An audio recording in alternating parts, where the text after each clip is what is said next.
Welcome back. Just got off work. Another busy day.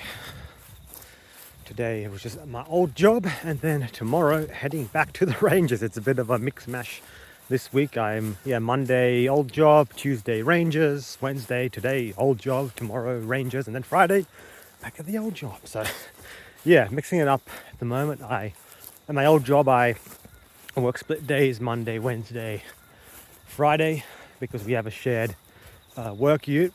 And if I'm on like multiple consecutive days in a row, it gets a bit tricky with the vehicle sharing. So I'm split up so that on the middle of the week, Tuesday, Wednesday, so Tuesday, Thursday when I'm not there, everyone else can have the ute, because one of the days I work, I'm often just driving around everywhere. So that's how it goes. But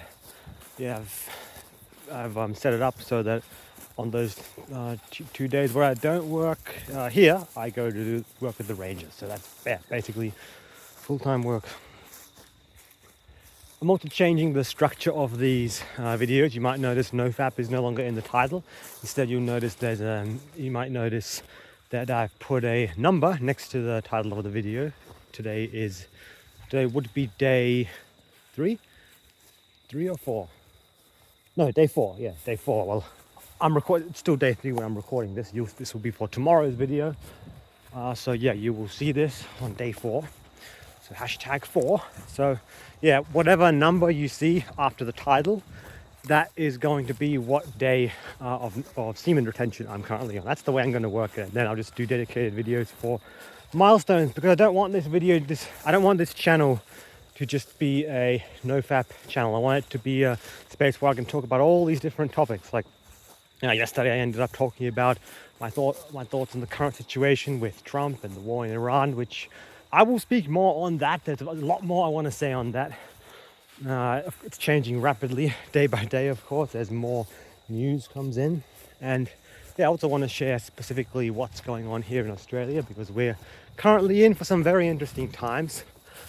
For today, I wanted to talk about the rise of one nation, the rise of the right. So in Australia, we have historically had a two-party system where Labor is the mainstream left-wing party, and Liberal and National Party, they are two separate parties, but for most of the last century almost, they have been in coalition. It's been a very shaky recently. This coalition's broken apart and gotten back together multiple times. The Liberal National Coalition has gotten absolutely decimated in the last few election cycles. The only exception, I would say, is my home state of Queensland, where under David Christodoulou, the Liberal National Coalition is doing very well here in Queensland at the moment. And I will say I was very skeptical at first. I didn't vote for the current Premier of Queensland, Christodoulou, but on certain fronts I am pleasantly surprised. There is one issue that I'm not happy with the Christodoulou state government, that being abortion. Now, Queensland is the abortion capital of Australia, highest number in terms of per capita, and in terms of the total number of abortions. So Queensland beats New South Wales and Victoria, even though they have a higher populations. And I would have to make a whole other video on abortion, but just know I am very much pro-life on this issue. And while the current government, when they got into power, they didn't do anything new to the existing abortion laws in Queensland, which I think are quite insane. Christodoulou basically passed a censor motion in the parliament, which basically has banned debate on abortion until 2028. So for the duration of his term, he's basically just completely banned debate on abortion. So there can't even be any debate in Queensland on abortion, because just know we don't have any such thing as a First Amendment here in Australia. So governments can basically pass whatever laws they please. So in Queensland, in Parliament, we cannot debate abortion. So the current laws are standing and they cannot be amended. So that is criminal, in my opinion. But on other fronts, such as crackdown on crime, his economic vision for Queensland that he's put forward, especially recently in the midst of this fuel crisis, Christopher, I think, is fairly level-headed. He's quite a level-headed politician, and he's part of the mainstream right wing. And look, I have a lot of disdain for the Liberal National Coalition. I don't trust them. I have not voted for them the last few elections. Labour is obviously just... what do I even have to say about them? What do I even have to say? Labour under elbow at the federal level and at the state levels. I've never supported Labour. They claim to be the Workers' Party, but they are far from that. It's a far cry from the days when you could argue that in the past they were supporting trade unions and workers' rights and all that. Like, you could argue that the way Labour Party was founded, sure, it was founded with noble intentions. You could argue that, but what it's morphed into today, it is not at all a Workers' Party, and I definitely don't support their policies on really anything at this stage.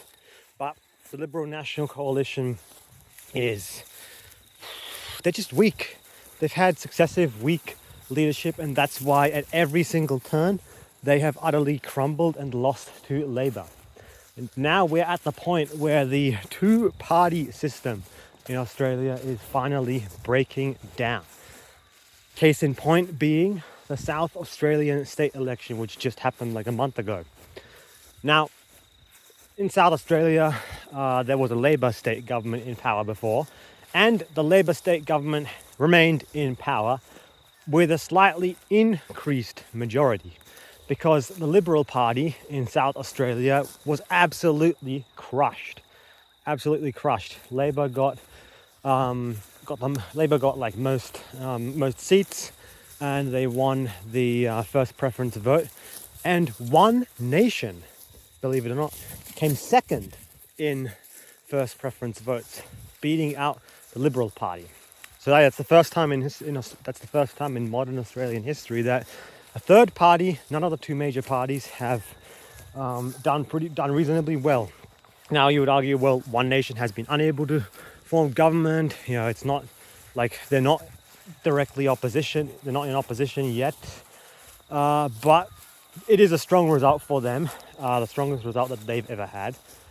And I think we're still, like, at this stage 2 years away from the next federal election, and there's going to be more state elections in that time. End of this year is the Victorian state election. That's going to be a very interesting one to watch, because Victoria is the most socialist left-wing state here in Australia. They've been under Labor for more than a decade, more like 15 years, I think. Probably closer to 15 years at this point they've been under Labor. Melbourne, especially, it's the woke capital of Australia.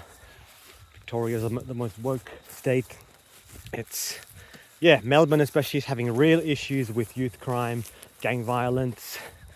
Not at all on the level of, say, some places that you see in the US. Like, overall, Australia, crime-wide, is very safe compared to many places in the US. Like, looking at the statistics, even adjusting for population per capita, it doesn't compare. Like, Australia is much safer as a whole, but there are specific hotspots that have been getting worse and worse, especially in Victoria, Melbourne specifically.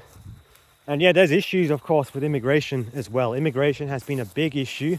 Per capita wise, Australia has had among the highest rates of immigration in the world. And the biggest problem here is actually not illegal immigration as in Europe or the US. The biggest problem here is legal immigration, specifically the numbers. Way too high. Especially since the current Labor government has been in power. They won the election again last year, so they'll be in until 2028. So we've got a while to go, but at this stage, One Nation is gaining a lot of momentum. They've put forward a strong policy on immigration and other topics, but I'd say really cost of living at the moment, especially the fuel crisis, energy security, and immigration. Those are the biggest issues here in Australia at the moment. And the Liberal National Coalition at the federal level they have just put forward their toughest immigration policy that they've ever had. And it's fairly interesting because it looks to me that it's a direct reaction to the rise of one nation. So now all of a sudden they're trying to appear tough on immigration because they're losing so much popularity, so much support. And they just put forward like basically a Trump-style immigration policy, which would include like vetting, stronger vetting, like checking social media on visa applicants, travel bans on certain countries, certain jurisdictions that are known to be troublesome, stricter laws for residency, citizenship, such as there was one case where they would have Australian values testing, where prospective immigrants would be tested on whether they are able to integrate and basically abide by Australian values. That's quite interesting. And yeah, so on and so forth. So it sounds fairly similar to some of the policies that the Trump administration has put forward in the US. Now, at this stage, I am no longer a Trump fan. It doesn't matter what I say because I have no direct stake in this. I'm not American. But the way things have gone, I would have been a big Trump supporter in the past, and policy-wise, I do still support a lot of his policies, especially what he's done domestically in the US, his stance on immigration, so on and so forth. But the way things are going, his foreign policy, I don't agree with that much at all anymore. Particularly when he said no new wars. Like what he was, especially the campaign Trump, I agree with pretty much everything he said. And like, no new wars, all that. Like he really did seem to be genuinely pushing for peace around the world. Sure, I support that. But the current conflict in Iran, don't get me wrong, don't misconstrue this that I support Iran. I don't. But I don't at all support what the US and Israel are doing in the Middle East. At the same time, I don't support the Islamic regime in Iran. Like, people look at politics as this big black and white thing where if you don't support one side, then you must automatically support the other side. That's not how it works. The world is not so black and white. But yeah, getting back to Australia, how we're just basically doing an overview of the state of the country at the moment.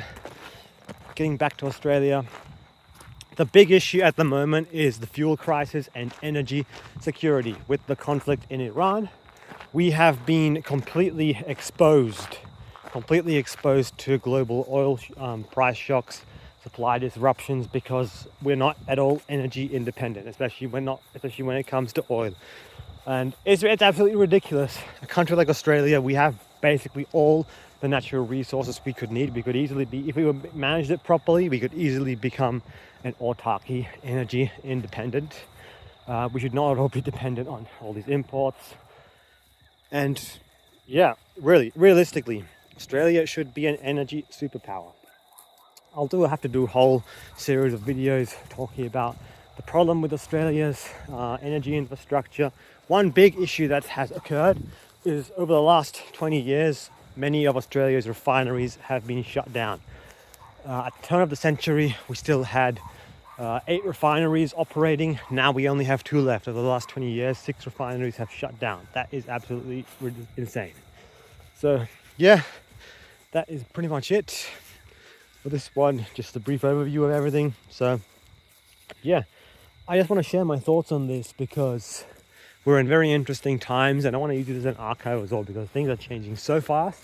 So I want to also see like how my opinions and stuff have changed over time. And yeah, more people everywhere need to get involved and pay attention, speak out on what's happening. So that's why I'm here. I don't intend to become like a activist or anything. I'm just simply sharing my thoughts. I want to like create a space for discussion.